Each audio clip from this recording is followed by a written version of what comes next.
উচ্চ রক্তচাপ এবং ডায়াবেটিস রোগীরা ওটস স্যালাইন খেতে পারবে কিনা, এরকম একটা দ্বিধাদ্বন্দ্ব আমাদের মনের মধ্যে কাজ করে।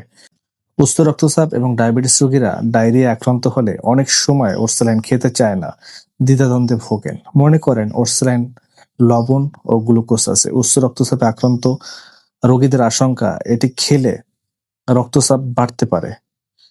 ডায়াবেটিস রোগীরা মনে করেন যেহেতু ওটস স্যালাইনে কিছু গ্লুকোজ থাকে তাই এটি খেলে রক্তের সুগার বাড়বে। দুটি ধারণাই গুরুতর ভুল।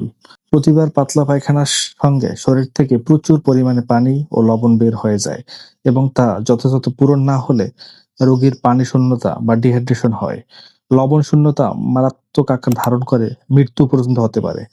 তাই রোগী যেই হোক ওটস স্যালাইন খেয়ে এই পানি ও লবণের ঘাটতি পূরণ করতে হবে। আর এতে যে সামান্য গ্লুকোজ আছে তা অন্ত্রে লবণ শোষণের কাজে ব্যবহৃত হয়। তাই উচ্চ রক্তচাপ বা ডায়াবেটিস রোগীরা ওটস স্যালাইন খেতে পারবেন এবং পরবর্তীতে চিকিৎসকের শরণাপন্ন হবেন।